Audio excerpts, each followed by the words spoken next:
Welcome to postseason basketball tonight. The NIT first round from Baton Rouge, Louisiana, and the Pete Maravich Assembly Center, home of the LSU Tigers, where tonight it's the Sun Belt in town to face the SEC and the Louisiana Raging Cajuns versus LSU. And the winner of this game gets the winner of Utah and UC Davis. Last night, St. Mary's, the #1 seed, taking care of business.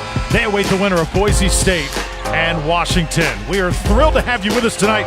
I'm Drew Felius alongside Bob Valvano. There you see the two head coaches, Will Wade and Bob Marlin. And Valvano, this is going to be an awesome matchup here tonight. Well, it should be entertaining. Both teams play high energy, and there's a lot on the line. Certainly, Louisiana wants to validate their record-setting regular season with 27 wins, beat an SEC team on the road, and this LSU team, after a terrible year last year, to make it to the postseason is a big step forward. They're excited here in Baton Rouge. LSU 7 wins better than a season ago. Their 8th NIT appearance, wearing the home white tonight. And can already hear some of the fans getting into it. A good crowd on hand here to watch this one, and we're underway. From Baton Rouge, Marcus Stroman running the point tonight for Louisiana. Our officials, Doug Shows, Todd Austin, and KB Burdette. And another offensive foul. Illegal screen, I believe he called, or did he call a warding off on the drive? See the starting five for Louisiana. Very talented lineup. The Raging Cajuns having their best season ever, Bob. Well, they have 3 1,000-point scorers. One of those just got called for an offensive foul there, number 4, Frank Bartley. They got a lot of firepower. They can beat you a lot of different ways. Jamal Waters, the talented freshman point guard. Bad pass that time. It was picked up, though, by Sampson. He'll miss the short jumper, and a rebound out to Frank Bartley.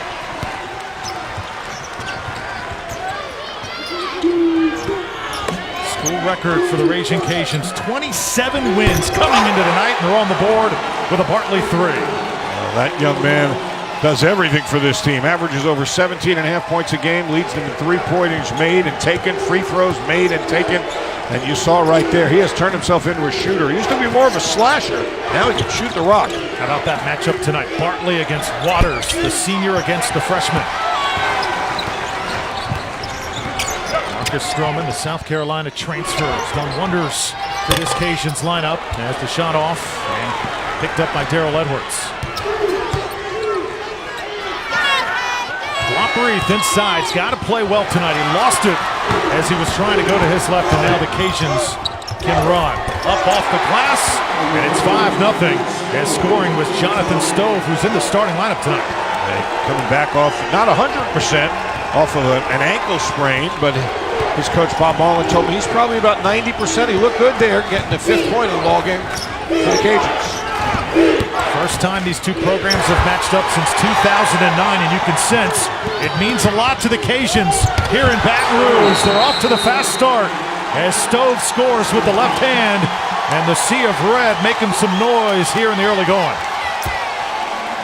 One of the things that, you'd see an SEC team and you think, boy, they might really be able to pound them on the glass, but this Louisiana team can really rebound the ball. In fact, 17th in the country in rebounding margin.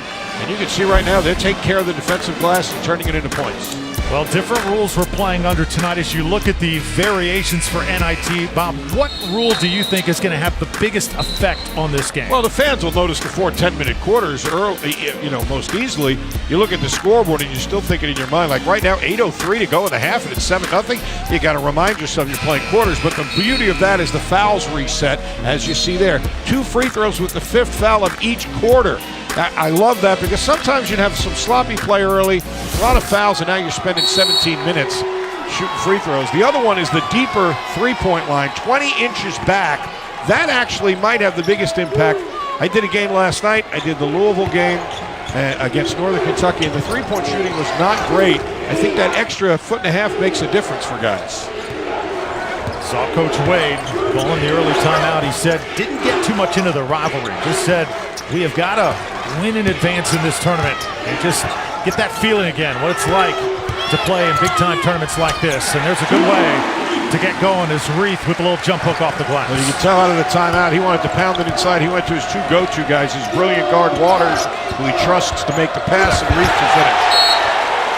Reith got a piece that time, and it'll be Cajuns basketball. He's the leading shot blocker on this team, and you said earlier, a minute ago, Drew, he's got to have a big game tonight, and here he is, scoring at one end, blocking it on the other, and the fans think the ball might have hit the Louisiana player on the way out. They wanted the ball back, but it was a good defensive play nonetheless. Here's a little, I thought they were playing zone, but they're not. They're back man-to-man.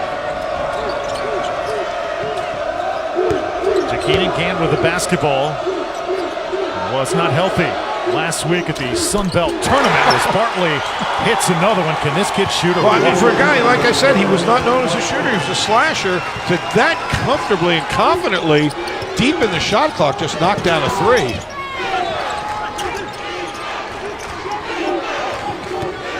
Epps lost it. Tigers have got to be secure with the basketball. Reith in that spot once again, poked away. Numbers again for the Cajuns. Stroman probably should have gone up with it that time and stepped on the line. Well, he fumbled it. Yeah, that would have been a nice assist for Bartley. And, you know, you talk about turnovers. How about this number? Louisiana on the season averages almost 18 points a game off turnovers. Their opponents only 13. That's significant. 5-point margin there. And second chance points, they have almost a 4-point margin there.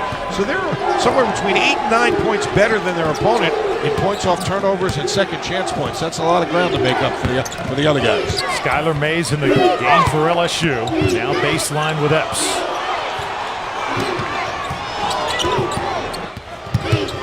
Nice pass.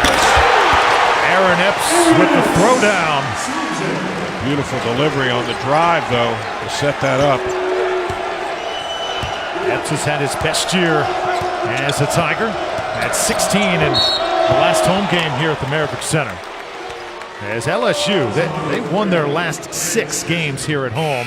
The problem was they just couldn't get it done on the road down the stretch. Yeah, look at that play again. Edwards with the beautiful wraparound pass. Well, the defense get an easy one for his teammate. Foul, by the way, on Waters, his first.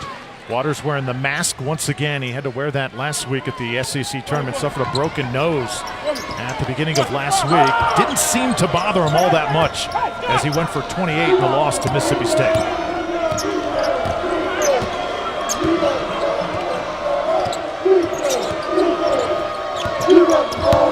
Here's Jonathan Stove, usually coming off the bench as the 6th man, lost it on the way up. So 2 guys for the Cajuns. Born and raised here in Baton Rouge, Jonathan Stove and Frank Bartley. They were a tad excited about getting play back here, and you know, sometimes you'll see that, and then maybe the quote-unquote bigger program isn't that jazzed up. But this LSU team is pretty fired up to be playing here in the postseason as well. Nice move by Reith. Second time he has gone to the well. Playing inside out here tonight, this LSU team. Had some great games this year. Here's Stroman. Nice pass. Washington, the workhorse for the Cajuns, off. And it's chased down by Stroman again. Maybe one of those second chance point opportunities here for this team. This is Justin Miller. Like to bring him in off the bench to do some dirty work. Can't get it to fall this time. Edwards takes the shot off the front of the rim. They just forgot all about the guy with the ball. Edwards was left pretty much all alone, and now second chance points for the Tigers. Not to be. Have a foul on the floor. It's going to be on Washington. And we'll step aside for our first break. 10-6 out of the gates. Cajuns and Tigers on ESPN3.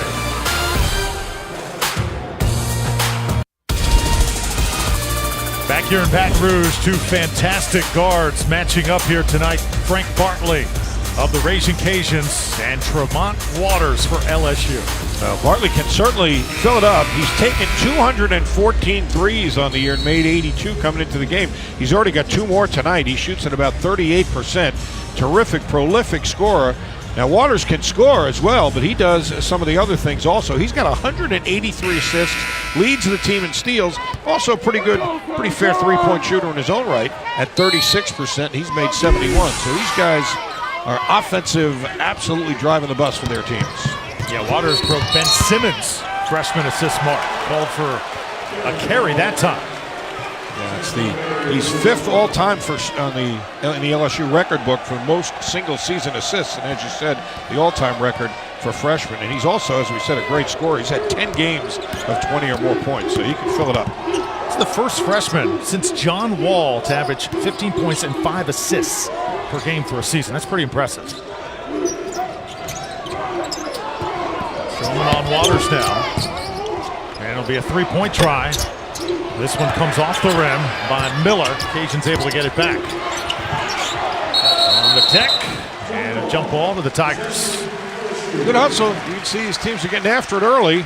I think, in fact, getting after it to the point where it's knocking some of their offensive rhythm a little sideways. We've already had 7 turnovers in the game. LSU's had 4, and the Cajuns have had 3. So I think that's an indication. Sometimes you're trying a little bit too hard. So coming in for Cajuns is Jarikas Davis, sophomore forward out of Jackson, Mississippi. Let me ask you this, Bob. Who do you think there's more pressure on tonight, LSU or the Raging Cajuns of Louisiana? Because remember, Louisiana's not won this game since 1944. That's a long time. Well, they haven't played that much. The easy answer is the quote-unquote bigger program always has more pressure on it, because if they win, people say, oh, well, you're in the SEC, you're supposed to win, but if you lose, nice drive all the way to the 10 for the easy lay-in by Mays. But there's a different kind of pressure. I mean, Louisiana's come off a record-setting season. They want to play these guys. They want to show, hey, we can eat at the big dinner. We can eat at the table with the big guys. We don't have to eat the children's table. Another good play by Mays.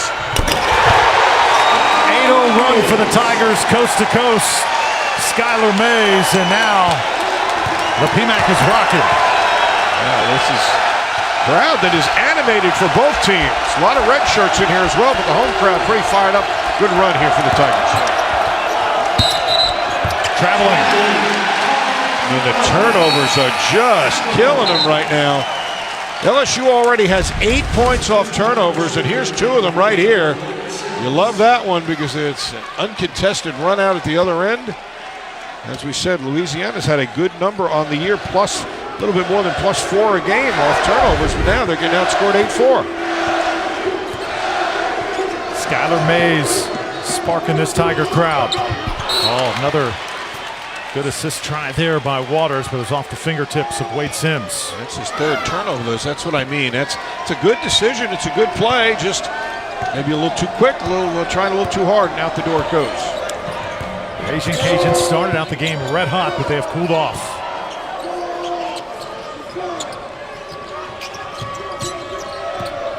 There's Malik Marquetti, the USC transfer. He kicked it out to Davis, so nothing working right now for Louisiana. That is, as I said, not to be a broken record, but when you're a little too amped up, you don't play with a normal flow. Your kind of thoughts are all over the place. Should I drive it? Should I shoot it? You get caught between, and then it's an indecisive turnover. In that case, a travel.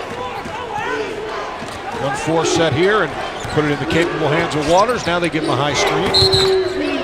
Oh, that's twice now for carrying the ball. So clearly, Jamal Waters is going to have to adjust just a little bit here. How difficult is that when you run across some officials that are calling things that weren't called during the regular season? In all fairness, I didn't have LSU as any of my ESPN assignments this year, so it's the first time I'm seeing it in person. So I don't know if that was a problem or not, but you're right. Tonight, Doug Shows is definitely going to call it. There's no doubt. Long shot, top of the key. This one comes off. Tigers get another chance with Edwards. They're getting good looks. Good block, yeah. Good call. And a blocking call that time as Davis tried to step in the lane. That is not. We talked before the game with Bob Marlin. He said, look, their offensive proficiency is well documented.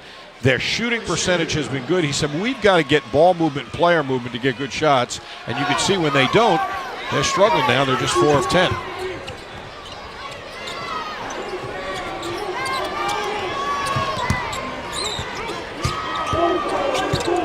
Waters checked very tightly by Bartley. Here's the runner now from the freshman. Yeah, his game is so multi-dimensional. He can hurt you so many different ways. Yeah, they've got to do. Teams try and prevent him from getting the ball, and he's got to show that versatility, playing off the ball a little bit. A bump here by Mays picks up the foul. That's what Will Wade told us. I said, look, no secret. They're going to try and keep the ball out of Waters' hands. He said, we've seen that all year. We move him off the ball. He has a whole bunch of different ways he can be effective. You saw right there with that little floater. Gant comes back in the game for Davis. Now keep an eye on Jakeenan Gant tonight. He has an upper respiratory issue, been coughing all day long. He was doing it also last week in New Orleans, but so far, so good here in the first round of the NIT. Washington now on the block as Sims tries to defend. Bartley, 2 of 2 from 3, misses for the first time. That was not a good shot. A challenge 3. Mays was right in his grill.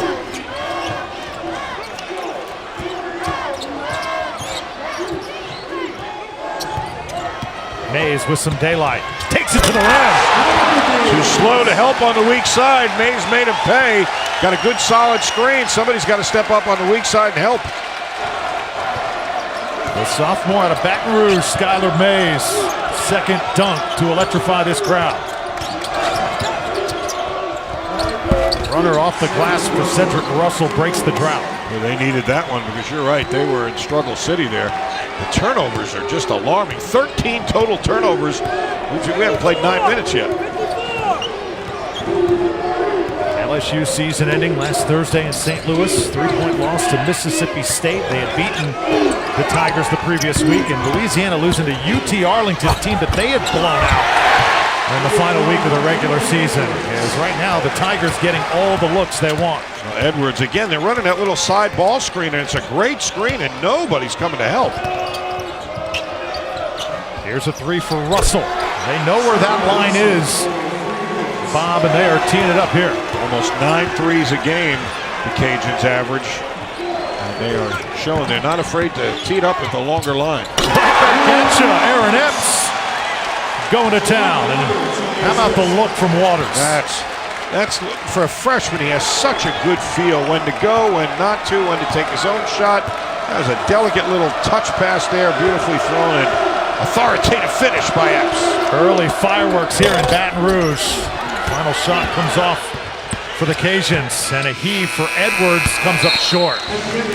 What an exciting opening period from the Maravich Center. LSU shooting 67% and overcoming a shaky start. 18-15 here on ESPN3. First round of the NIT from Baton Rouge.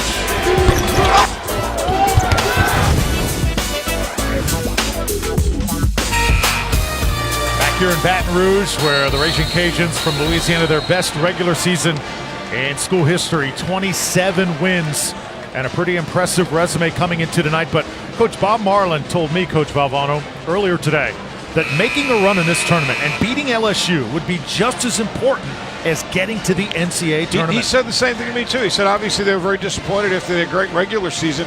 He said, but when we found out where we were going, and with so many local kids on the roster and a in-state game that they'd love to be playing on a regular basis, he said, yeah, they found their mojo again. So they were pretty fired up to come here. But right now, it's not enough for them to take the lead. LSU has fought them off with a 3-point lead after the first quarter. Raging Cajuns actually had a shot to be an at-large bid if it weren't for a final regular season game loss against Little Rock, as that ball tipped up and in by Jakeenan Gant, his first bucket of the night. He is a 13.8-point-a-game scorer and about 6 rebounds a game. He was very good, very important for the rebounding because that is so important statistically for this team. We talked about that earlier. Charge. An offensive foul called on Waters. Yeah, back to Gant. Coach, Louisiana really missed him last week in New Orleans. Through 2 games, he only scored 3 combined points. Well, they were shorthanded. There's no getting around it, he and Stove. But I'll tell you, that last play is going to be significant because the best way to keep the ball out of Waters' hands is to get him off the court. That's his second foul here with still 9:24 to play in the first half. So to the bench he goes. Now let's see if the Raging Cajuns can take advantage. Here's Bartley. Started out, hit his first 2 shots. His first 2 were good looks. His last 2 were challenged, off-balance shots. That wasn't a particularly good one either. And flat. Mays has gotten it going a bit. Here's a long one. This one a little bit flat as well. Both teams right now 7 turnovers apiece. Whoa! what a block! Oh my goodness!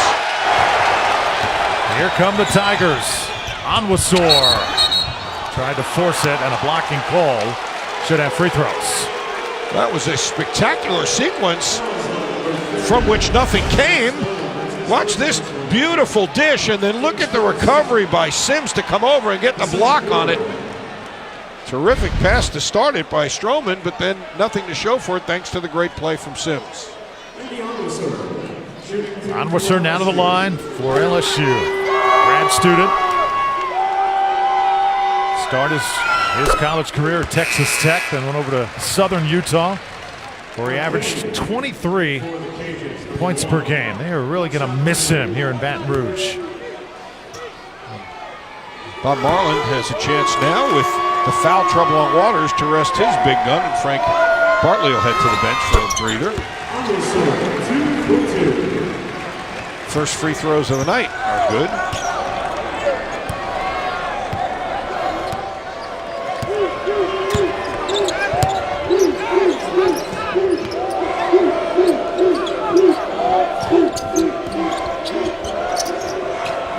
Stove, also a senior for the Cajuns, with it right now.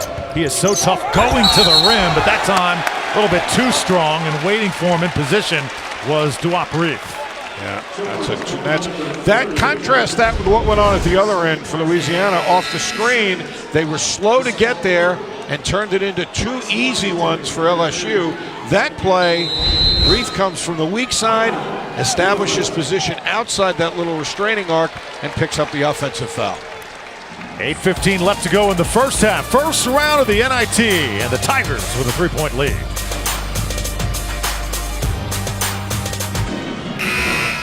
$8:15 left to go first half, 20-17. Raging Cajuns came out firing, but Bob, they've looked a little bit sluggish over the past 10 minutes or so. Not sluggish, just out of sync. They're playing hard. They're playing, as I said, maybe too hard. It's kind of herky-jerky. They need to find a rhythm.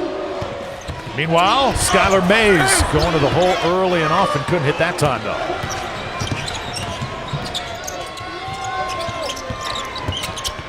Nice alley-oop, but the throwdown attempt doesn't go down.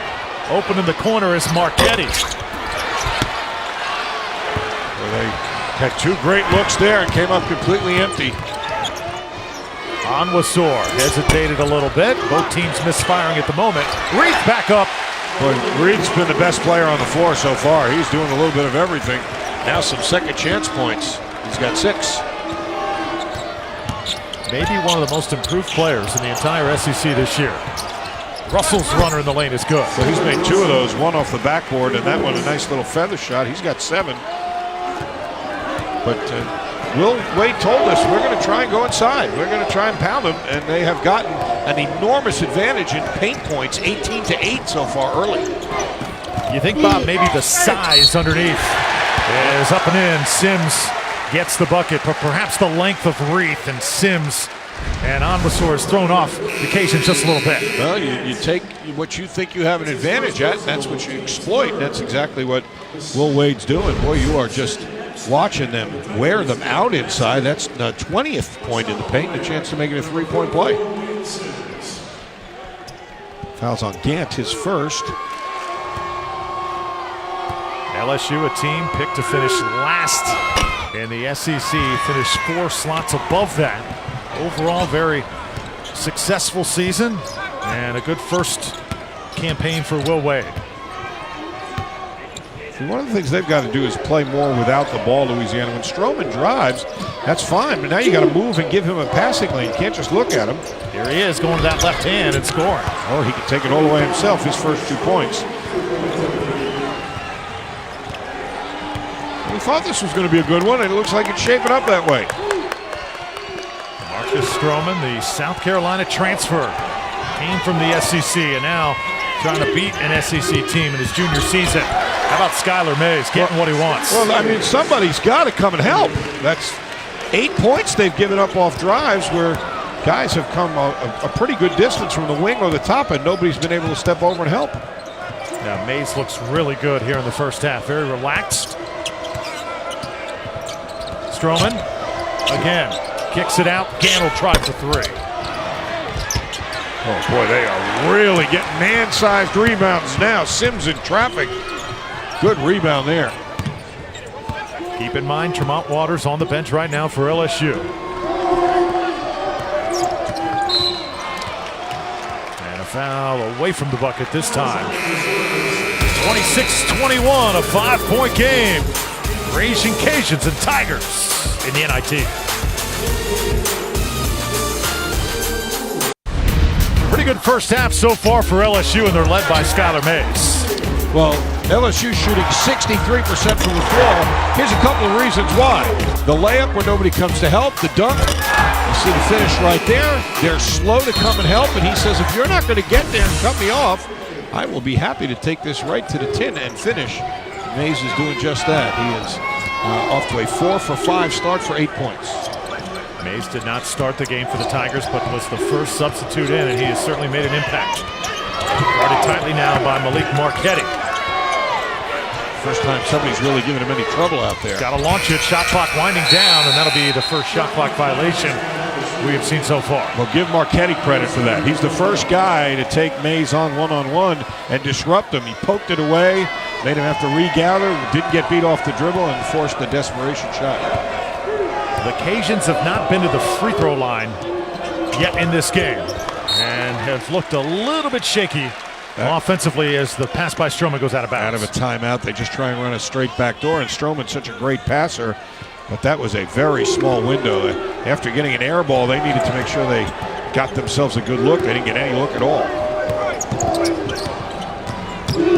Here's Mays again off the dribble. Great pass. And the follow-up right back up by Aaron Epps. But LSU is just wearing them out with numbers.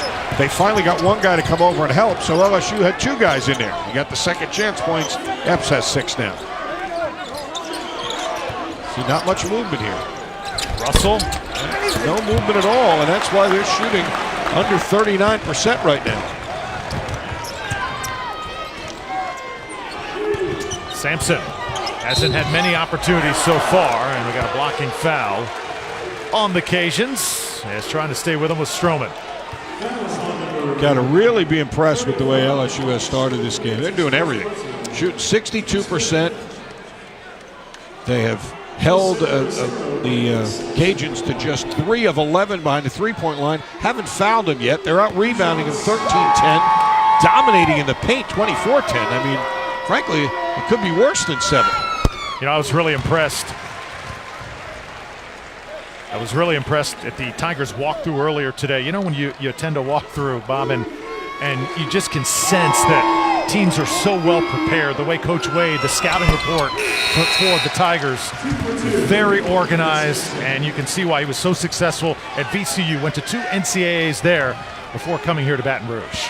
He's made a U-turn with the culture here in 1 year, and the people appreciate it. He got a huge ovation. He probably got the biggest hand, bigger than the players in the introductions. Pretty excited about what's going on here.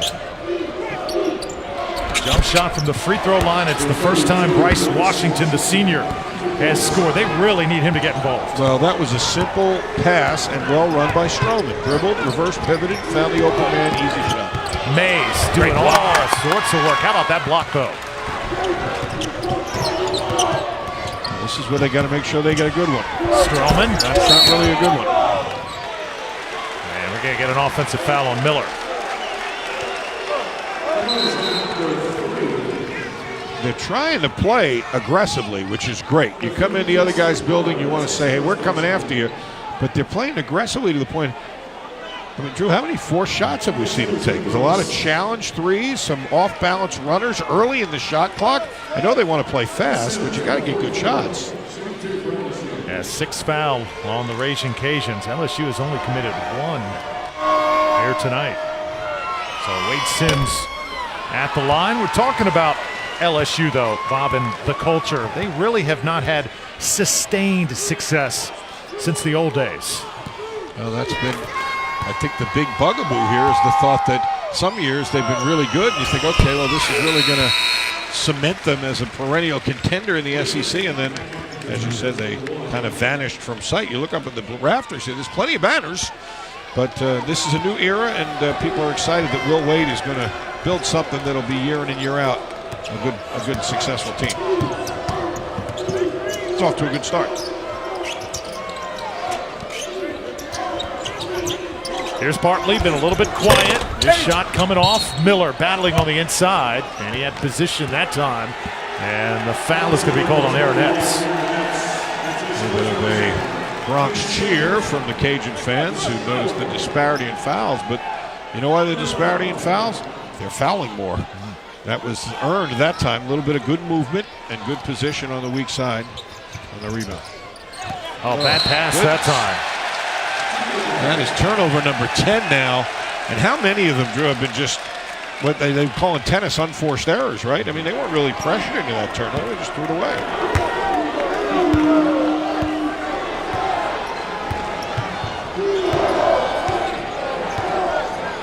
Tremont Waters still on the bench for LSU. Are you surprised he has spent so much time? Why? They're doing there? great without him. Let him stay there and don't risk getting that third foul. Good point.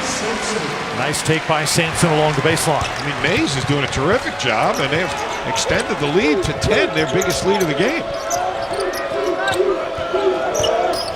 Washington off the screen. Bartley stopped and left it for Marchetti. Now Justin Miller shoots the little short jumper from 10 feet, and it's off the front of the rim. Boy, they are really, their spacing was terrible on that. As 8 guys just all packed into a little area as well as they shoot it. You got to spread out and get some space. Long three by Sampson. I think this is where Raging Cajuns are at their best. In transition as Bartley nails it. You're exactly right. But what did they get though? Naturally, they get good spacing there. Ball taken down the middle. Bartley runs to the corner and behind the three-point line. He has his third three of the game. 7-point lead for LSU. Coming up on 2 minutes to play.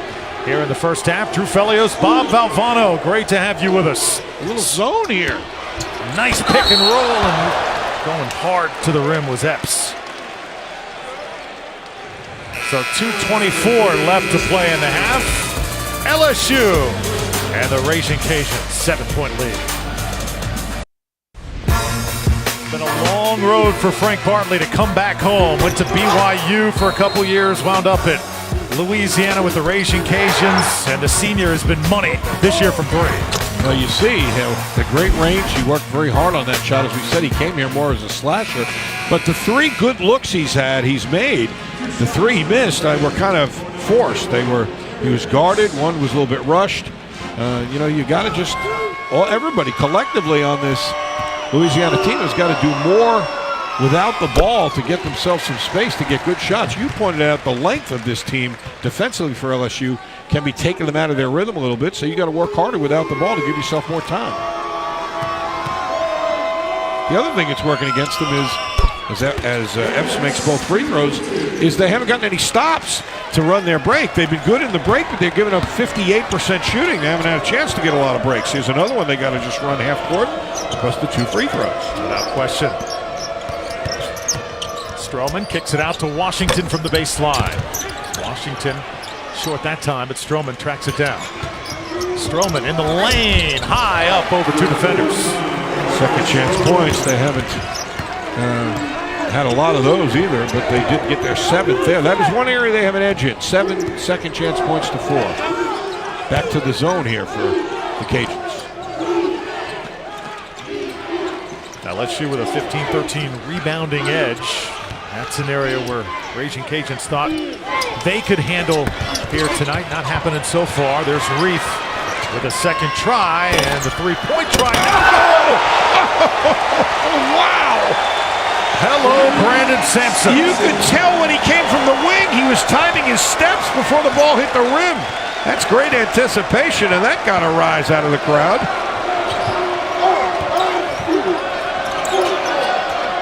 There's been a highlight reel of dunks here in this first half for the Tigers. Davis. And they are all sorts of out of rhythm. And give LSU credit. They have disrupted this team, and they have shot a terrific percentage.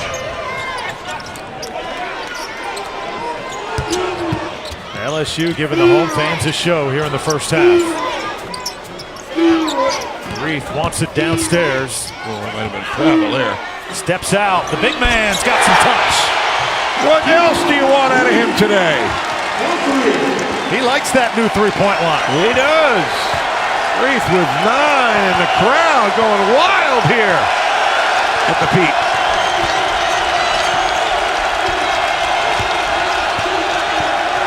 No movement. Watching one guy dribble. Lots of dribbling for Stroman. Shot with 10 on the shot clock. Comes off, and Reith with another board. They are just absolutely dominating them right now.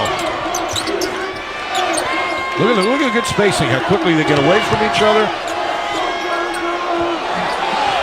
5 on the shot clock and a half. Final seconds of the first half. This one forced, and that'll do it. But LSU with a strong finish to the first half, and Bob, they really controlled play throughout the first 20. I mean, you don't have to look very deep into the stats. You give up 36% shooting, you make 55% shooting, you're going to have yourself a good lead at the half, and that's what they do, leading it by 12. And the Raging Cajuns, no points in the past 2 minutes. The Tigers putting on a show here in the first round of the NIT. 4:28 here at the half. Halftime festivities coming up right after this from Baton Rouge.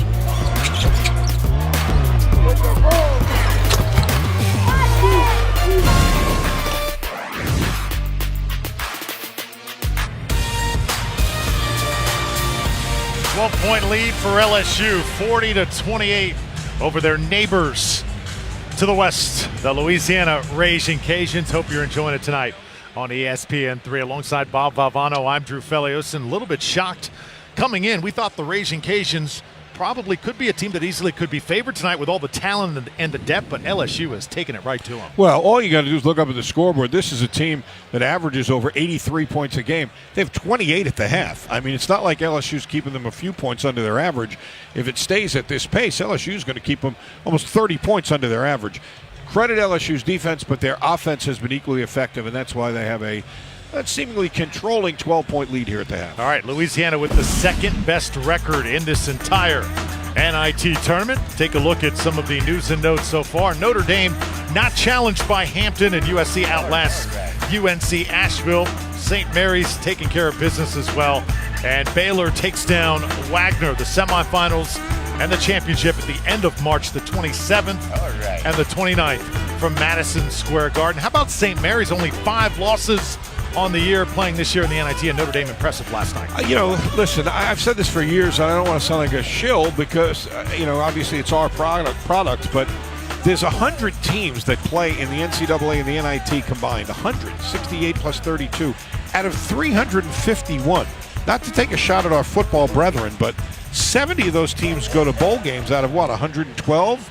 That's way over half. And yet, you win a bowl game, everybody, hey, you get a trophy and you celebrate. And here, some people roll their eyes at the NIT. Take a look at this field. I had a bunch of those teams during the year. There's some good teams in there. You mentioned St. Mary's. Notre Dame with Bonzi Colson back is a terrific team. USC, Metu sat out, and they weren't sure what they were going to do there. And, people weren't sure how well they'd play without him. They hung on and won. But there's a lot of talent and a lot of good teams, and I think this bracket is going to shape up to be really interesting. And in case you're just joining us, we're playing under different experimental NIT rules here tonight. 4 10-minute quarters. Got free throw changes. Also, the shot clock resets to 20 seconds after an offensive rebound. I really like that rule, Bob. Yeah, it makes the game faster. It psychologically, it makes the game faster. The women have played that for a while, and if you watch the women's game, you're struck with the fact that, my goodness, they go, but that's because they're used to that, and I think the men that'll have the same effect, which I think people like. The deeper three-point shot, I got to be honest with you, I'm not quite sure I like it. Let me tell you why.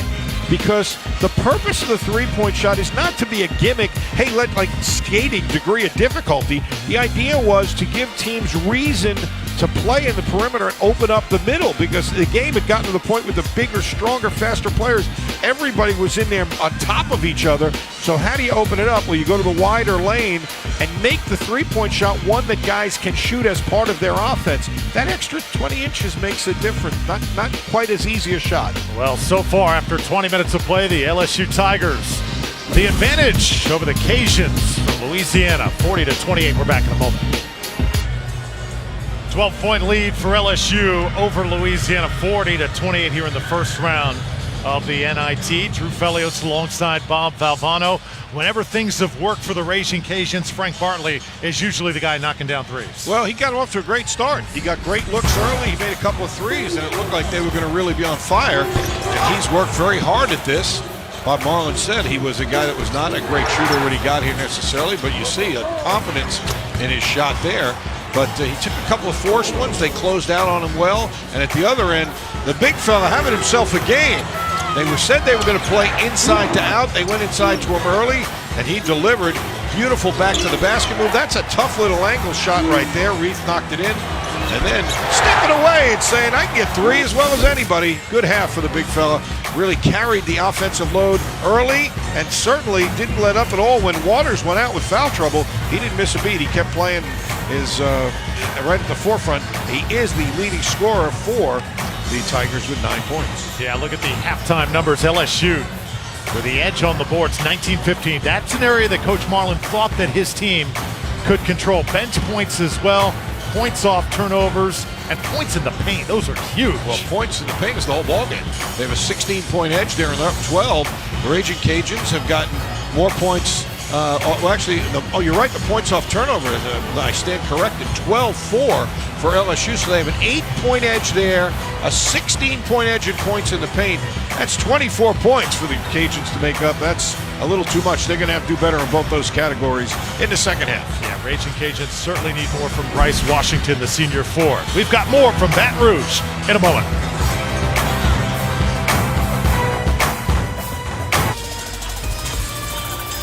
Catch every moment of the 2018 NCAA Women's Championship on the ESPN family of networks. For more information, go to ncaa.com, your home for all 90 NCAA championships. And a busy night tonight in the NIT. This one of many matchups. Marquette over Harvard right now at the half, 27-21. Any other teams there catch your eye, Bob? Well, the Nebraska-Mississippi State game is fascinating to me.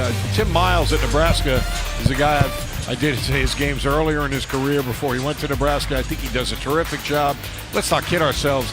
That Nebraska program has not had a huge basketball heritage, and they were very close this year in a lot of games to being even better than that. They had a successful year, so I'm going to be interested to see that.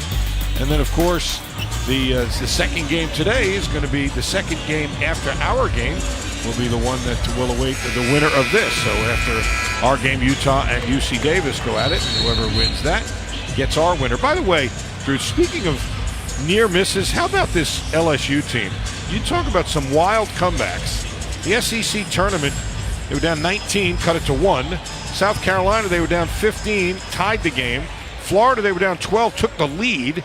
Vandy, they were down 16, took the lead. Alabama down 15, cut it to 4, and they didn't win any of those games. And then 2 games where they had big leads, they lost those as well. So those are 7 games that arguably they easily could have won 3 or 4. And that's the difference between being a 21-win team and a 17-win. Oh, nice pass to start the second half, and Dwapari picks up right where he left off. You mentioned those comebacks. You know, when you look at a season and the difference between an NCAA and NIT berth, it's just a few plays, isn't it? It often can be, and they didn't get their share of breaks, to say the least. Dump it down inside, and there's Gaines getting going for Louisiana, the bucket of the foul.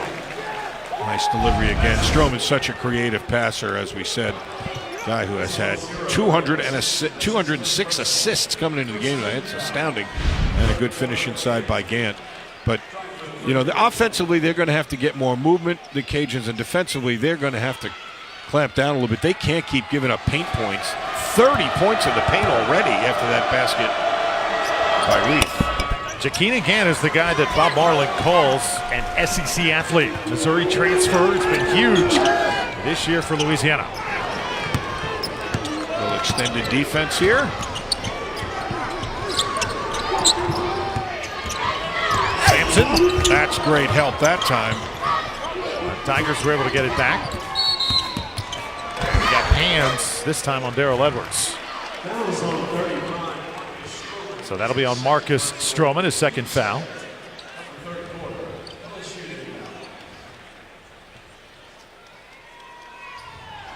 That free throw attempt by the Cajuns was the only free throw they have shot in this game. And sometimes when you're not getting to the line, you're probably not winning the game. Nice pass.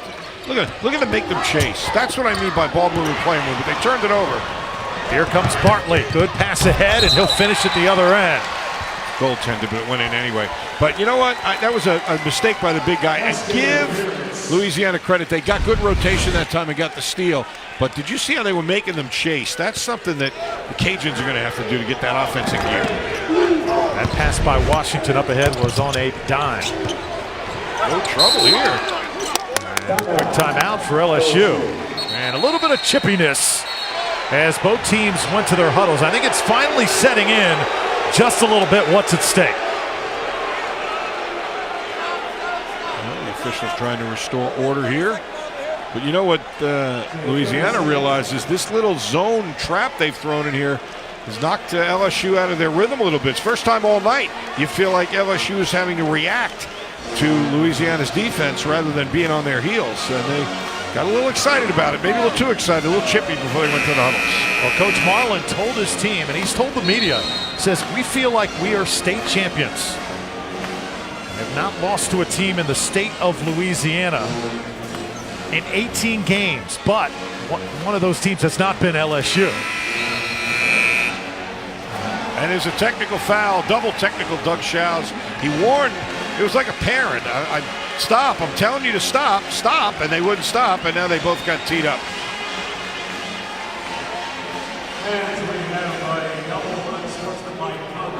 Goal against number 5 of LSU, Darrell Edwards, and number 30 of ULL, Jonathan So Stove. Jonathan Stove and Darrell Edwards.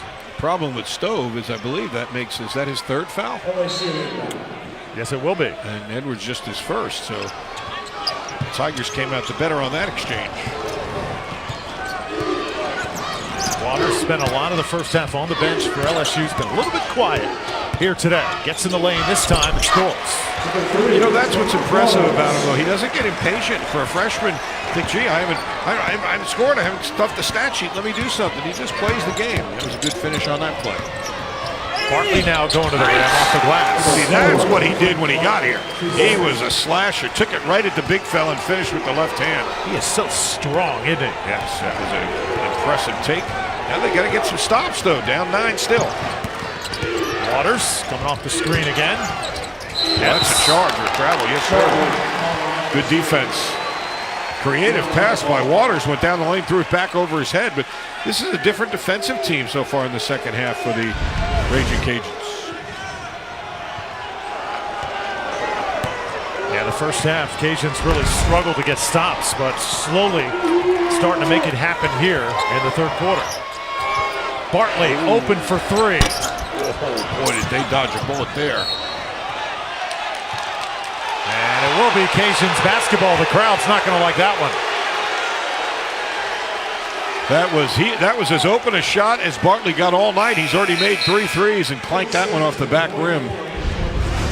First time they've really lost him in a while. Here's the rebound going to the sideline, and that's not going to calm anybody down. The crowd thinks Jonathan Stove got it last. And keep in mind, we've got probably the greatest big screens in all of college sports here in the Maravich Center. That's a good point. They should use that for the video replays. Can't go to the video this early. Stroman now to Washington. 2-man game with 10 seconds to shoot. Stroman a little flat-footed on the 3.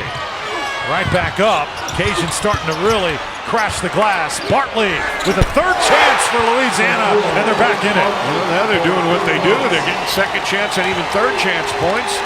Getting some ball movement. Bartley's got 3 second-half field goals, 7 points after the intermission here.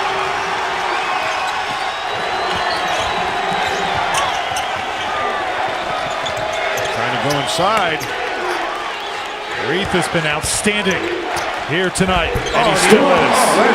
That is just a low post clinic right there. Back him in, get the angle you want, turn over your left shoulder, use the board, accept congratulations. You make moves like that, the next level is going to be calling.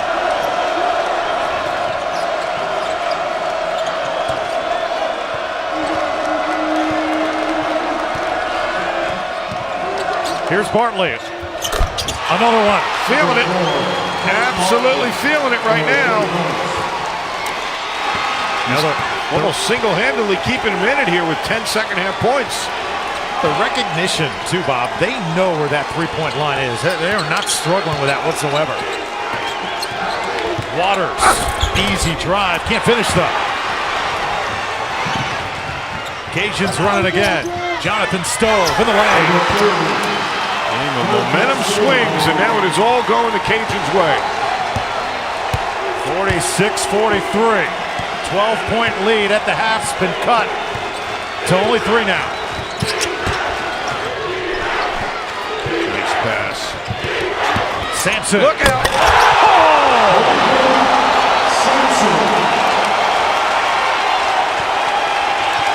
Sampson with 2 authoritative dunks, 1 on a follow and 1 from the hallway there.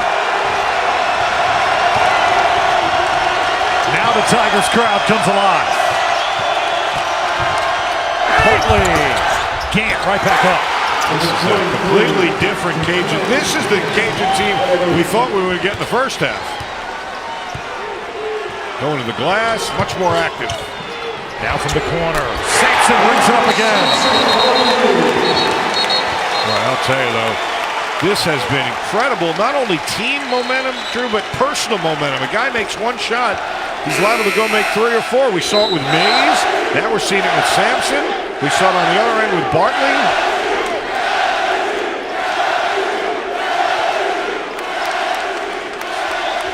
$13 bench points for LSU. 7 for the Raging Cajuns. Sampson a 35% three-point shooter. Decent percentage. Looked good on that one. If you're just joining us, Raging Cajuns had the fast start, then LSU dominated for most of the first half. But Louisiana making a run here in the third quarter, and both of these crowds are certainly making their presence felt. That's a travel as Jonathan Stove had nowhere to go. That is the operative word, nowhere to go. When their spacing gets all discombobulated, that's when the turnovers kick in, and that is now turnover number 11 for the Cajuns. They had a lot early. They settled down a bit, but that one there was no room to work. First round of the NIT. And the first game between these two schools in 9 years. Ooh. Sampson tied up that time by Washington. And he'll have free throws. And how about Brandon Sampson? He's been spectacular. Here's an example. He sees an opening and flush it is. Sampson off to a good second half start. His team leads it by 6.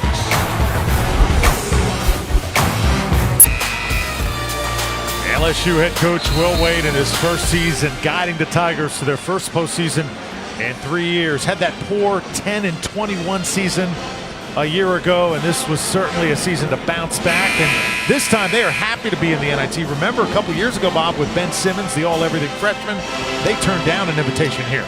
That team did not exactly have the best chemistry, to put it mildly. This group is together. They want to be here. They're playing hard. They're playing together. And this young man at the line has been spectacular at times. 2 great dunks. He's got 11 points in the game. Looking for more as he drew the foul right before the break. How about the dunks that we have seen in this game? I mean, we have seen some electrifying plays through the first 3 quarters. They're both athletic teams, but the LSU team using their length and athleticism to great advantage in the paint, where they have a 34-22 edge in points in the paint. Drew Felios, Bob Valvano. Great to have you with us tonight from Baton Rouge. First round of the NIT, and these two schools, their first meeting in 9 years. It's not every day where the Raging Cajuns and Tigers get together. Frank Bartley, the leading scorer from Louisiana, and he has his pocket picked by Waters. Stepping through and fouled on his way to the bucket. They're going to say it's on the floor. That is such a heady play for the freshman. He could see what Bartley was trying to set up on the ball screen, and he just came from the blind side and picked his pocket and went right to the basket and drew the foul. No, not shooting foul, but a great defensive play by the freshman. Here's Waters again. Good pass. And finishing is Wade Sims. He's just got court awareness so beyond a freshman. He really does. They say the great players, the game slows down for. He's got great quickness, but how composed he was on that drive. We got a whistle. Going to be no shot. And they're going to get Skylar Mays, the sophomore, with a foul underneath. You know, I'll tell you, I had to play with a mask once in my life. You don't know how difficult that is. You can't breathe, you can't see, and he was so good wearing it in the SEC tournament. I can't believe the numbers he put up wearing that thing. Here's Camp, challenge that time as Sims grabs it for LSU. Oh, how about that pass? A little bit too hot to handle, though, as Waters will have to track it back down. It'll be a back court. Yeah, 28 points and 6 assists with the broken nose mask. That's pretty impressive. By the way, him at this for a number that's telling. 11 times this year, LSU has shot more than 50% from the field, which is a pretty good recipe for success. 9 of those have been home games, and they're shooting at a 59.5% clip today.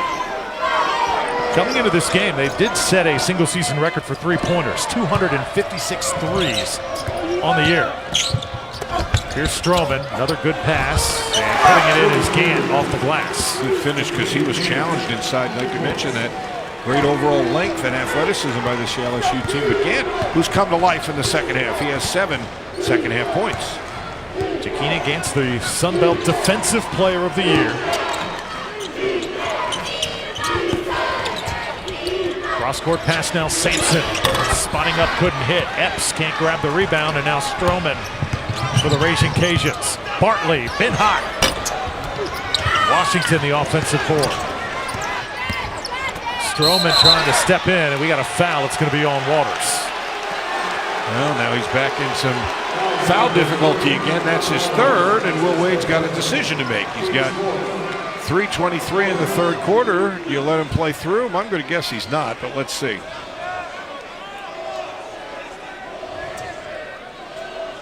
Yeah, Randy Onwusor's going to get off the bench for the Tigers. It's a skill that you learn, really, with experience playing with fouls.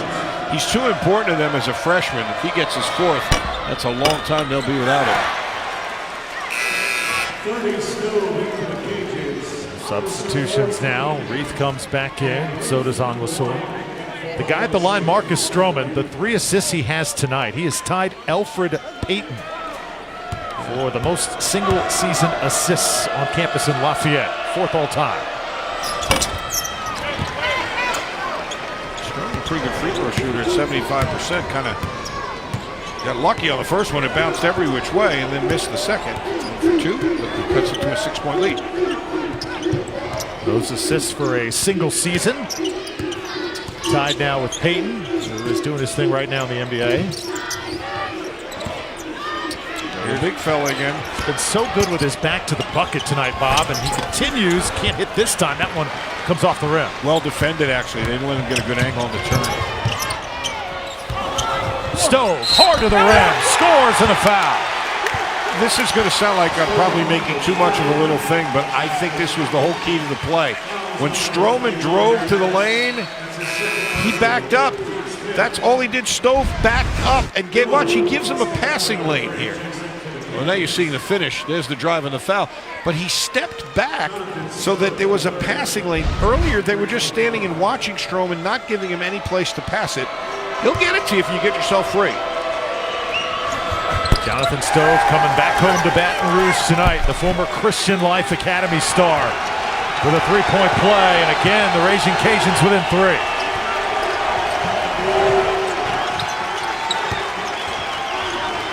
I'll go back inside again anyway. Make them guard the big guy. Asamoah right now settling for the outside jumper.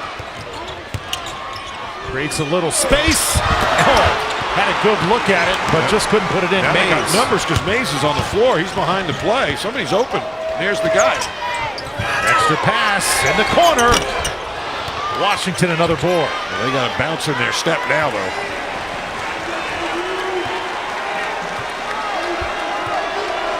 Raging Cajuns getting more second looks. And doing what they do. Yep.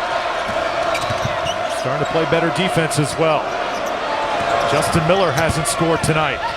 Gets Reith off his feet. A little bit too high, and that's going to be a shot clock violation. That was good defense. That was just digging in. LSU on the ropes a bit. Their first half lead. of 12 points, almost completely gone. They get a big stop. Here's Mays trying to go quick to the goal. Nope, travel.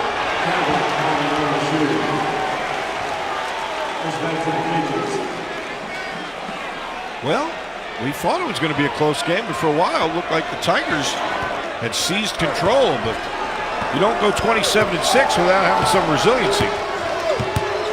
6-0 run right now for the Raging Cajuns. LSU hasn't scored in the last 3 minutes. Jonathan Stowe, contact. Terrific defense. Great defense by Reith. What else can he do? The big fella just sticking his leg out there and cutting the driving lane off. On Wasor, rejected. How about Reith? He's done everything tonight. Why not take it to the goal? He has been enormously important, and more so with Waters being out of the game. He has really had a presence, the great defensive play and the great finish at the other end. Originally from the Sudan, moved to Australia to take his basketball game to the next level, and here he is in Baton Rouge. Had a brilliant senior season. Washington going strong. Nice jump hook, but Reith, a good job defending. It's rebound number 7 for him as well. Reith. Really? Can he bring this one up? The big man is feasting tonight. Oh, the big fella has just seized all the momentum back by himself. And more words underneath the goal. And that is a good-looking stroke. Look at this. The release, the rotation, and the confidence. 18 points tonight for Dwap Reith, the senior from Perth, Australia. Well, not to look like we're pointing fingers, but Bryce Washington is a guy who has 38 double-doubles in his career, and right now he has 2 points and 4 rebounds, and Reith, I think, is one of the big reasons why.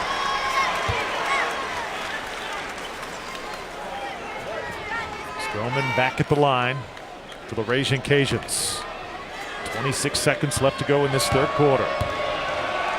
9 rebounds tonight for Marcus.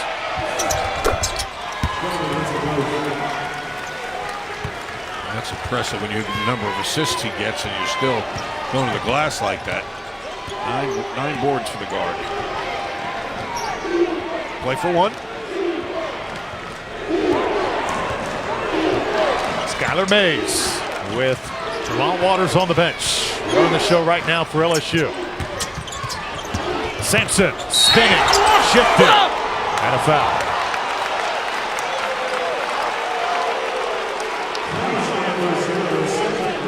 Russell picks up the foul. You know, it's not illegal to be awkward. Just because a guy's stumbling doesn't mean he traveled, but you have a hard time convincing Bob Marlin of that right now. I used to say that all the time when I was coaching. It's not illegal to be awkward. We have a lot of awkward players. Don't penalize us for that. And he got some awkward announcers, too. Sampson good on the first free throw. It's been a fun night here in Baton Rouge so far. This is a nice answer by LSU, though. They were seriously knocked on their heels down to a 3-point game, and all of a sudden, with a burst, they're back up 8 again. Bartley will check back in for the Raging Cajuns here in the final seconds, and P.J. Hardy comes in as well. Well, we'll see if they can find Bartley and get a last-second shot. They have the arrow to start the next quarter, so if they can score here, they can get a little mini run. It's going to be a tall order, though, with just 3 seconds to go.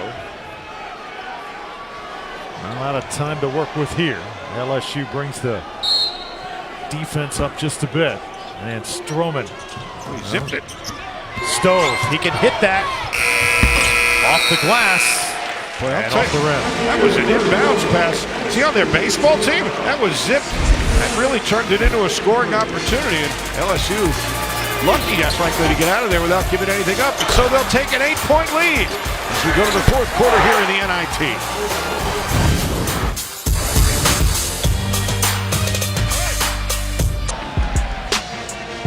Welcome back to Baton Rouge. Bob Marlin on the right, Will Wade on the left. Two outstanding head coaches here tonight leading their programs in the winner This game gets the winner of Utah and UC Davis. And I will say this about the NIT. If you've coached or played in college basketball, it's definitely not for the comfort of schedules. The way the turnaround is, how quickly you find out where you're going, the travel schedules, everything gets kind of turned upside down, doesn't it, Bob? Well, that's the all postseason. The NCAA is the same thing. You have a short turnaround. Great defensive play to start the second half by Edwards for the steal. And now an offensive rebound. And LSU makes 2 effort plays to start the second half. To start the fourth quarter, excuse me. This game is convenient as possible for both teams. Of course, Cajuns just had an hour drive from Lafayette. Anwasor pulling up from just beyond the elbow. That was 3/4 of the way down, and he's the one who got the offensive rebound. But LSU, good defensive play to take any opportunity away from the Cajuns on the first possession. Russell for 3. Knocks it down. You love when a guy can step into a 3 like that. That's the best. Squared up, stepping into it. Percentages are appreciably higher, and it's back to a 5-point game. For the Raging Cajuns to have a chance down the Oh, stretch. my goodness, excuse me. As a 10-second call is going to be on Skylar Mays. A careless turnover. He's not even being pressured. Oh, boy, that is another unforced error. That is going to be the 13th turnover on LSU. Now, rarely do you see that call. Anwasor is going to get a spot on the bench. That's a tough call. That's the right call. The shot clock is right there for the whole arena to see. You have to call it. Extra possession now for the Raging Cajuns. They need a good shot here. Bartley has been the star. Trying to create separation. He is getting a lot of attention by that LSU defense. Reith, that's just his first foul, the big fella. It's an automatic foul. You put 2 hands on the dribble. The officials are instructed to call that. Can point to a lot of things, but I think Reith has really, truly been the difference in this game. I couldn't agree with you more. Bartley lost it. Got it to Washington, though, in traffic. Ooh, that had all sorts of emotion on that play. Looked like a turnover, looked like a layup, looked like a travel. Nothing came up. Tremont Waters, the freshman for LSU. 4 points tonight, got 5 assists to go with it. Here's Reith down on the block, and Washington commits the foul. Boy, when the game gets a little bit wobbly, where are they going? Throw it into number 1, and he has responded. That'll be the 3rd foul on Washington. Dwop Reith, tremendous field goal percentage, over 50%. Most improved player on this team. Coach Wade pointed immediately at his number when I asked him who has been the guy who has really made you the most happy this year. Who's the guy you're most proud of? He says, without question, number 1. Yeah, he volunteered that with me, too. We were talking about Waters, and he said, hey, don't forget, Reith can play a little bit as well. Just a 61% free throw shooter, but he looked good on that one. 12 points a game. The thing is, LSU has to rebound by committee, though. Nobody averages even 6 rebounds a game. So they got to get to the glass by committee. The big fella looking good at the stripe. Tigers tonight, 12 of 15 from the line.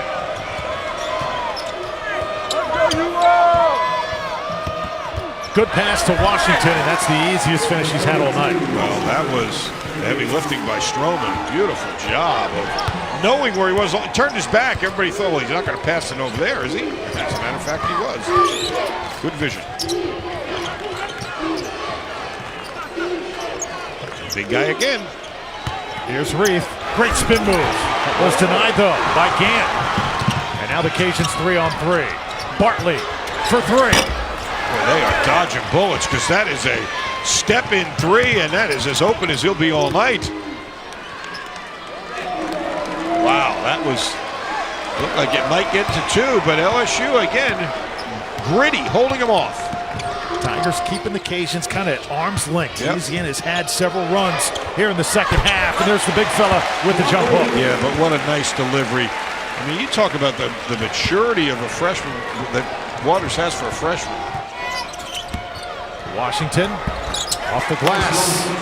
That was a good job of moving without the ball. The drive came, he slid around behind him, got a shot that he's comfortable making. A double-double machine for Louisiana. That's not tonight, but there's still time left. 5-point game. Bryce Washington has pulled down nearly 1,100 rebounds in his career. Just has done so much good work. Mays, swish for LSU, his first three-pointer in a long time. The assists are stacking up now for Waters. Beautiful pass there. And the swish as the net flip up on the way to an 8-point lead for the Tigers.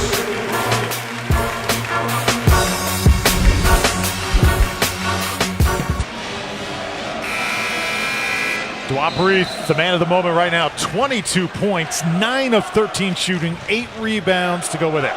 That last stat may be the most telling because this is a good rebounding team, the Cajuns. And right now, in fact, they are 17th in the country in rebound margin. They have no edge at all. And as we said, LSU has nobody who averages even 6 rebounds a game. Reith, rising to the occasion, has 8 already. Frank Bartley still the top man for the Raging Cajuns. He's got 19, but hasn't scored in a while. That's a set play for him right there off of a back screen. Washington shook free, and he is fouled. They're going to get Darrell Edwards with a hack. It's a nice little play. He came off a back screen and flared, caught it, made the defense run at him when they did. He was able to go by on the dribble and find the cutter. Washington draws the foul. Well, how much is Bryce Washington meant to the Raging Cajuns this year? Coach Marlin says he has been so good that he actually looks to Washington for motivation. Anytime the team is struggling, says this guy is the student athlete of the year on campus in Lafayette. And when you talk about a guy who in 4 years has worked his behind off, nobody has done it quite like Bryce Washington. His parents were king and queen of Zulu at Mardi Gras even. Can't beat that. Yeah, he told me there's 400 student athletes, and he was the student athlete of the year. He said he's like having another point guard on the floor, even though he's an inside power player. Shot from the corner, no good. And Cajuns within 7. Here they come again. Stove trying to warm up. Off the front of the rim. Washington creating havoc inside. They'll stay with the Cajuns. And that is a man's rebound there, even though it wound up being a team rebound. You're right, Washington goes up. Watch him. There's like 4 white jerseys there. Slides in. Forces them to knock it out of bounds. And again, the fans don't like the call. Pick and roll to Washington. He'll take it straight up on Reith. Second chance rejected twice. 2 different blockers. Epps the first time, Reith the second, and the crowd appreciates the defensive effort.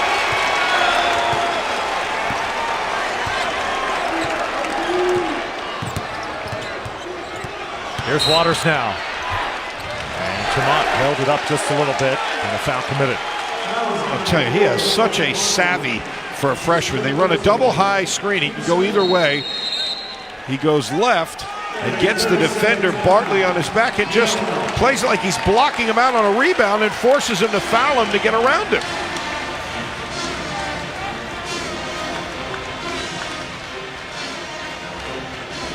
Well, you said coming in, Bob, that this game tonight had probably more storylines than any other in the entire first round of the NIT. I would certainly have to agree. Well, you got 2 teams geographically close together.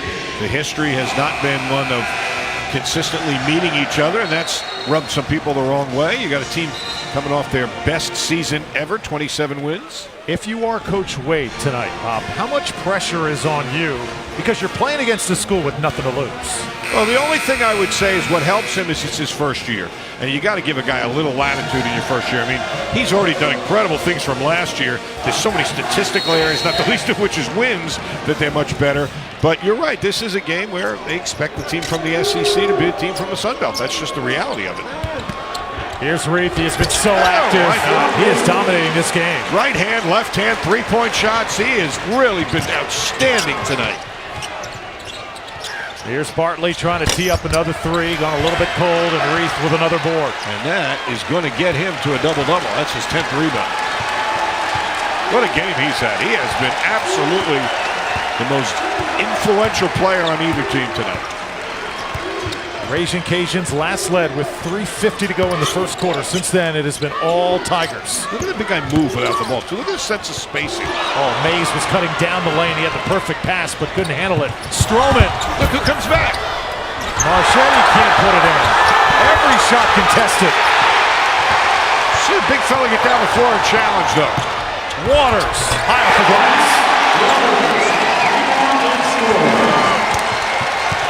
Can sense the Tigers going for the knockout blow here. Reith with a block, and almost another block. And a little sportsmanship on top of it. As he helps Stove to his feet.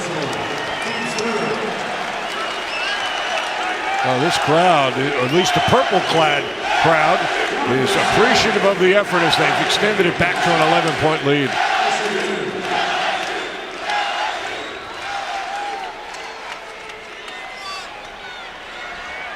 And again, let's not ignore the fact that it all starts with LSU's defense holding this team that averages 83 points a game to just 37% shooting and only 61 points at this point.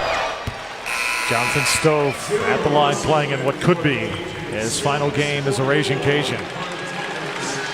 Had a chance to do a game last year, Bob, where Jonathan Stove hit a half-court shot at the buzzer to beat ULM. It was the Sports Center top play and one of the best moments of Stove's career. So much energy. Switched his number this year from 22 to 30 to honor his late grandfather. Real classy move from Jonathan. Very, very impressive group of Cajuns, but their work is cut out or their season's going to end tonight.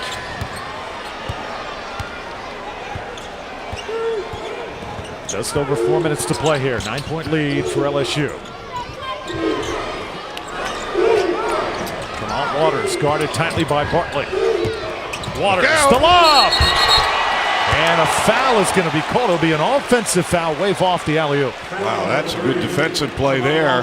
It's a nice pass, but Waters didn't stop his momentum, so he picks up the charge, and now he's got 4 fouls. Take a look at the defense here. Splits the two defenders, throws the pass, and floats right into Stove. Not much contact there, to be honest, but Stove did all he could do, because if he doesn't try for that, it's going to be a dunk. Now the coaches on the LSU side just irate. That was not a really hard contact. And a foul call there is going to make these fans even more unhappy. That's the last thing they need right now with 3:59 to play is to put them on the line and let them cut into this gap without using any clock.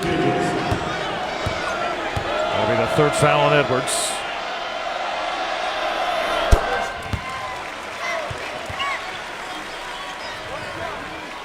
Stroman's 8th point, 4 of which have come at the line. All of his points in the second half have come at the line.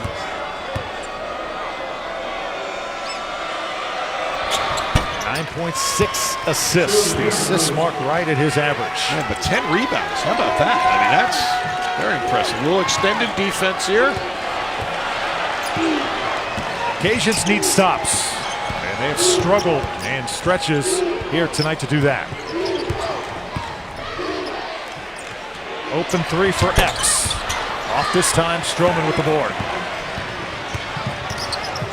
Marcus Stroman.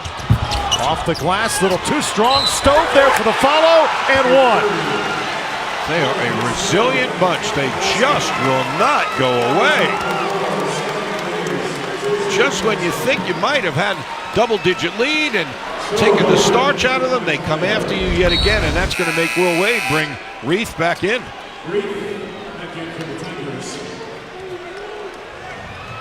And now 6 straight by the Cajuns as Stove goes to the line, and Reith. You know, Reith has been that energy guy for LSU every time they've needed a play tonight. It's gone down to number 1. They haven't been able to get it to 1 possession, though. They've gotten it to 4, and now it's 4 again. Critical moment in this game. 3.5 to play from Baton Rouge.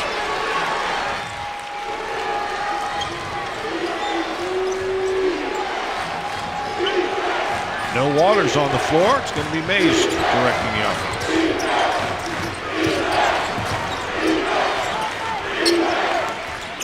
Epps Steps inside, and Washington over the back as he was trying to defend. I'll tell you what. Among the other accolades we've thrown Reith's way tonight, he has shot it, he's hustled, he's scored inside, right-hand, left-handed. I'm amazed at how well he moves his feet for a guy that size. That's what that was all about. He would not let the defender get an angle on him. The only way he could stop him was to foul him. Epps goes out, Waters comes in, and a timeout called on the floor. 72-68.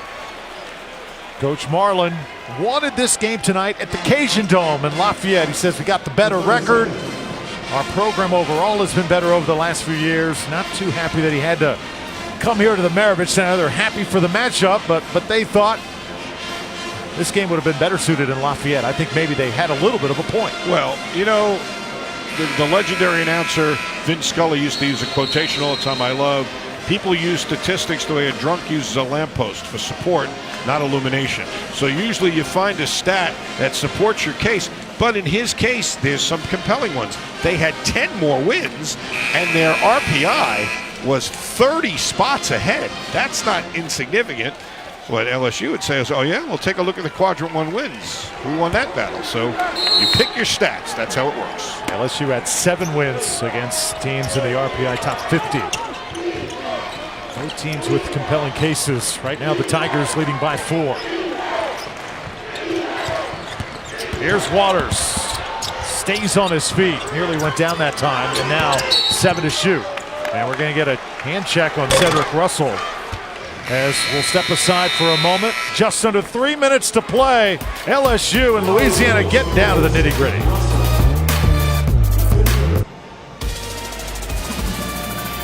Catch every moment of the 2018 NCAA Women's Championship on the ESPN family of networks.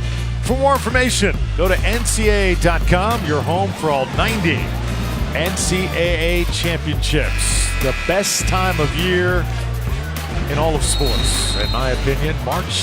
Oh, I think you should exchange gifts in March Madness. That's how exciting it is. You know, you look at numbers, how did the game turn a bit? Really, for the Cajuns, it turned here. They had 18 second chance points to 8 now for LSU at the half. The margin was only 1, so that has been a big part of it, getting some easier buckets by going to the offensive glass. 72-68. Ufelios and Bob Valvano. Drop Reith has dominated tonight. Over to Waters, who is rejected by Jonathan Stove, and a foul call. Well, there's some foul trouble now. 4 on Washington, 4 on Russell, 4 on Waters. That was a set play out of the timeout by Will Wade, and obviously Bob Marlin, anticipating they'd go to the big guy, instructed them to double on the pass, and they set a good double team up, and a good basket cut created the foul. Waters 80% from the free throw line this year. That's on you. Never fails. Yeah, I hope people have your email address or Twitter handle so the LSU fans can write you notes. Waters single-handedly took down Mizzou earlier this season. 28 points against Mississippi State and that final SEC game last week. So Onwuasor will come in, and Tremont goes to the bench with 2:44. Doesn't want to have him on the floor playing defense with 4 fouls. Can't be as aggressive as you'd like. I'm sure he'll shuttle him back in on the offensive end. What are you looking for right now if you're the Raging Cajuns? Well, I would have thought they'd find Bartley somewhere. Here he comes. There it is, right there. Easy call. How do you not go to it? My goodness. Little curl. Great play without the ball, and now they've got it to that one-possession game we talked about. And unfortunately for Will Wade, he doesn't have Waters on the floor because there was no stoppage of play. Cajuns have worked so hard to get back in this game. Mays sweeping in the lane, can't hit. And now a chance to pull within 1 or possibly tie. Three-pointer on the way. It's short. Bartley comes up with it, though. Good composure. There was nothing there. They'll get excited and force one up. Remember, shot clock resets to 20 seconds, so they got a little time here. Washington can't connect. And the crowd wants a foul on the Louisiana side. Steal! On the deck, though, Bartley for 3. Another second chance. And finally a bucket. They're within one. Well, that was sheer determination. They just willed that ball in the basket. What a finish we have brewing here. Might want to call a timeout and there you go, and get your guy back in the game. Waters in the game for your offense here. Here he comes. How about 20-second chances tonight for the Raging Cajuns of Louisiana in the second half? Bob, they have pounded the boards. Yeah, they only had, I believe they had 7 at the half.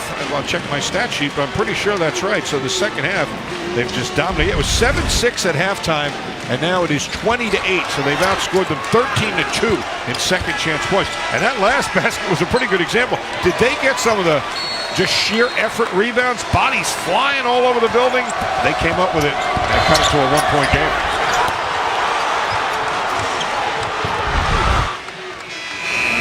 Saw right there the chaos that ensued, but it was chaos that benefited Louisiana to cut it to one.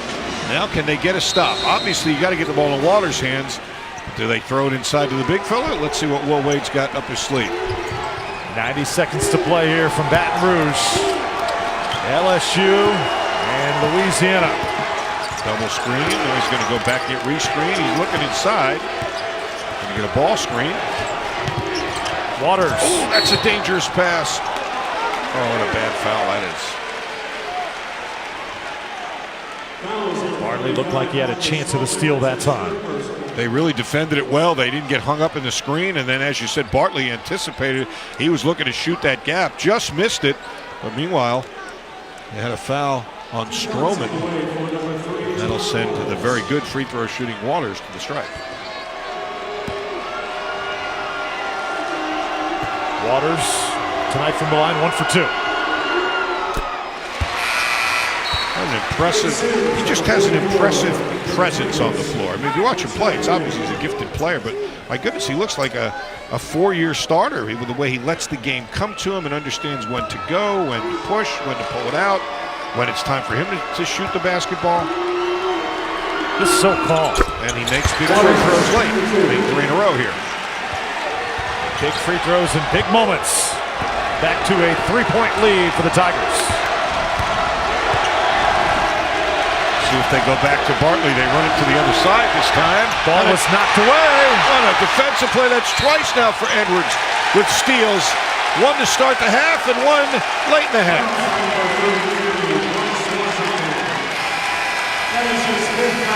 And that's going to be it for Bryce Washington, the senior. And what could be the final time he comes out of the game for the Raging Cajuns. Playing for all the good things Stroman has done. That's his 5th turnover of the game. That's too many for a guy of his ability handling the ball. He's had 13 rebounds, Stroman, and 7 assists. I mean, just incredible presence in the game, but an untimely turnover there. 7.7 rebounds for Washington as he exits. Darrell Edwards now at the line for LSU. Junior college transfer, like a coach on the floor for the Tigers. And another terrific free throw shooter at 84%.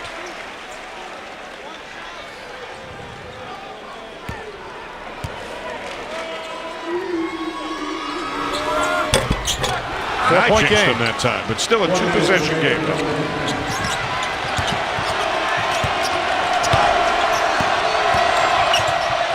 Three from the corner. Reith with a rebound for LSU and a quick foul. They'll stop the clock with 48 seconds to play. As good a player as Gant is, he's just a 33% three-point shooter. He hasn't made one yet today. I got to think somehow, somewhere on that possession, it's got to go to number 4, but he didn't get his mitts on it at all. Good look, though. I mean, he did have a good look.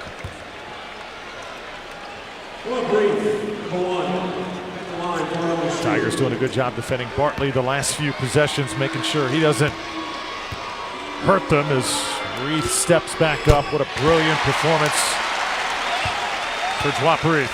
I mean, he's a guy who's percentage-wise not a great free throw shooter, and he's perfect at the stripe so far today, 3 of 3. One of the best games in his LSU career. He did have 31 against Vandy, but I don't think it was the complete performance that we've seen here tonight. Look at him, boy. He's a 61% free throw shooter. He's got 4 for 4. 5 for 5, actually. Cajuns have got to have a bucket here. Ball goes in. They want the continuation. I don't think they're going to get it. I don't think.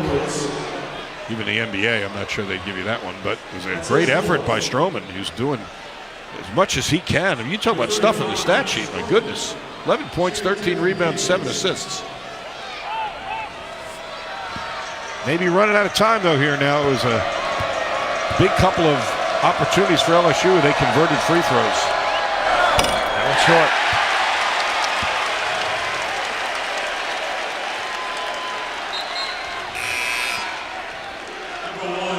Cajuns 76% from the line this year as a team. As Gant comes out, and Marchetti checks in.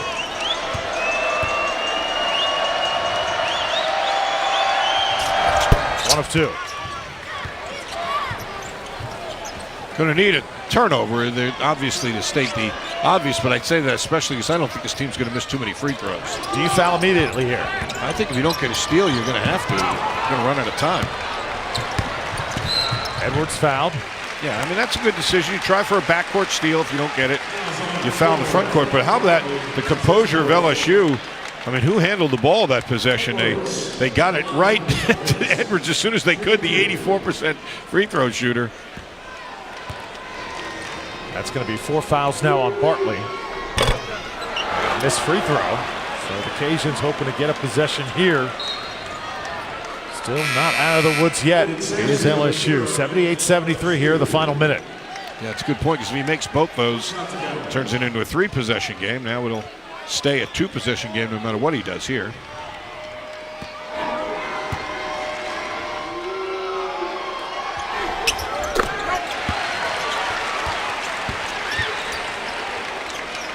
For LSU, you think of possessions, no threes. Jonathan Stove had his pocket picked. And there was Edwards in there again, wasn't he? Been so good tonight defensively, getting in on passes and steals. And now the Tigers can maybe stand up and stretch just a little bit. Yeah, 84% free throw shooter at the line, and he makes 1. There'll be 3 possessions. They're just running out of time on the Cajuns with 27.5 to go.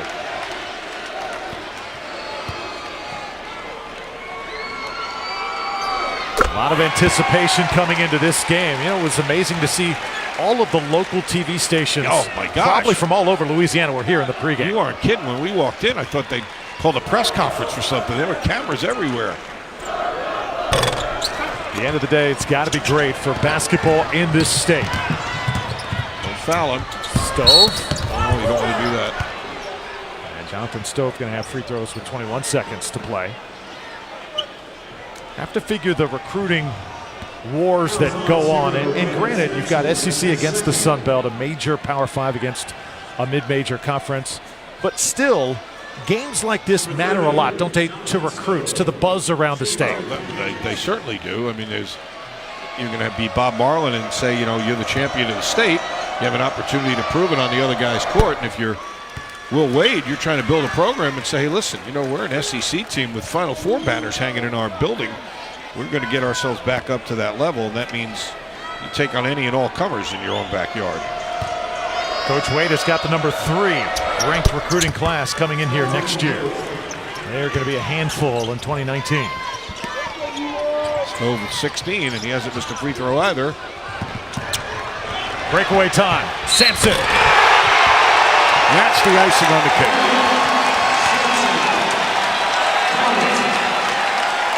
You really have to tip your hat to the composure LSU has showed under pressure. My goodness, they have not let the full court press bother them at all. And that's the exclamation point there. Oh. Yeah, but that's his 3rd spectacular dunk of the night. But the heavy lifting was done before that. Heath with the great job coming to get the ball against the pressure and then making the pass out of the double team. Frank Bartley's career is done at Louisiana. What a career it was. 2 outstanding years, over 1,000 points, first team All Sun Belt performer.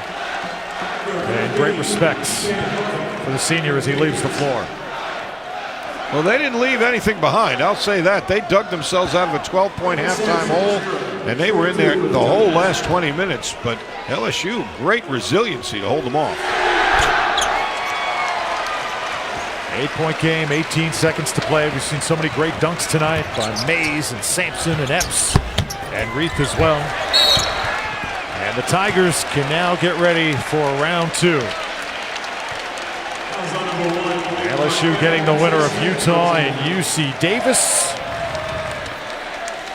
Well, they'll be rooting hard, I would assume, for a UC Davis upset, which would give them another home game. But this is their first NIT win in this building. So put that to bed. They lost 3 straight here, and now they'll get a win here and see if they can get another home game. Make it 7 in a row here at the PMAC. This is such a great venue.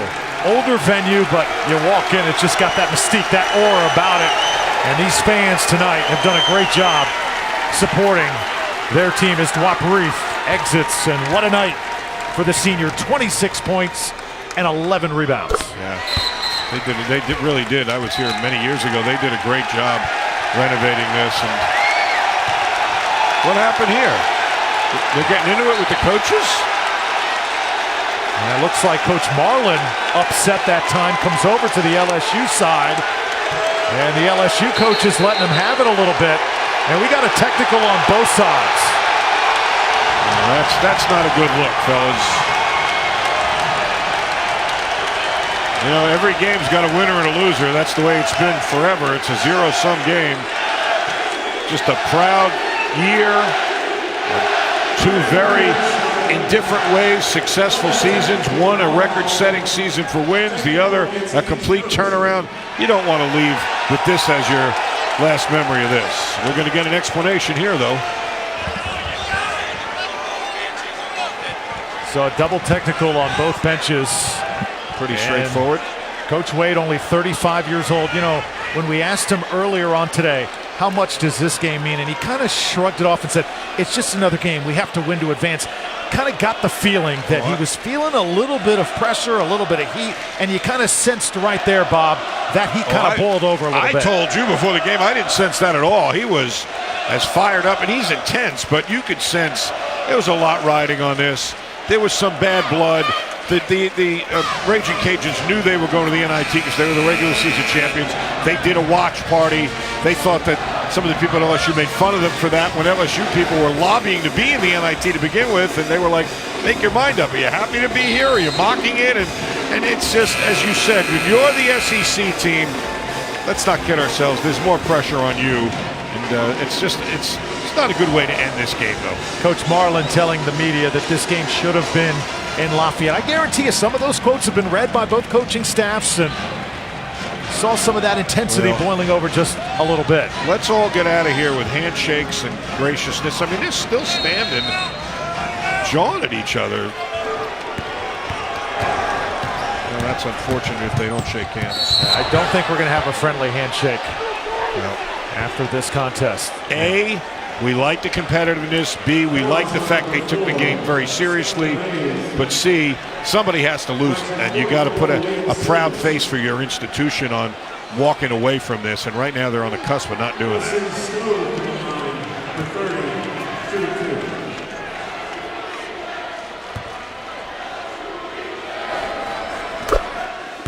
I mean, let the ball come in bounds. Don't foul. Shake hands. Great effort. And that's the way it should end, but I don't know if it will. We'll see. Emotion certainly running high here in the final minute. I may attack you. Please don't. 84-76.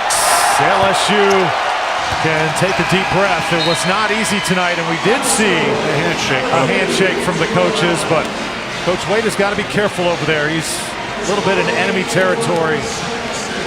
There's a little bit of the blow-by handshake, but I did notice that Bob Marlin went out of his way to shake hands with Waters and put his arm around him and congratulate him. And he's shaking hands, and he went out of his way to shake hands with a number of the LSU players. But Evidently, the coaching staffs are the ones that are having the hissy fit. I was about to say, the players hugging each other, embracing, and obviously tremendous respect with one another. The players, the coaches, the ones right now who look like they're full of frustration, at least on the LSU side. Tigers will get out of here with a win. They'll await the winner of Utah and UC Davis. And it was an exciting night of basketball. Kind of a sour taste the way it finishes. It's really unfortunate because you could have walked out of here and both teams could have been proud. We're still not out of here yet. That's really so unfortunate. The Cajuns put up a great fight in the second half to come back and cut it to 3. LSU showed great resilience to win. Now it's time to show some class and get to your locker room, fellas. 84-76. This one ends with a little bit of a bitter taste. But it was a great night of basketball here in the first round of the NIT. Hope you enjoyed it. We certainly did. For Bob Valvano, I'm Drew Fellio saying so long from the Pete Maravich Center in Baton Rouge, Louisiana. Final score 84-76. You're watching NCAA NIT basketball on ESPN. Hope you enjoyed it. We'll see you in the next round. Tigers take it tonight.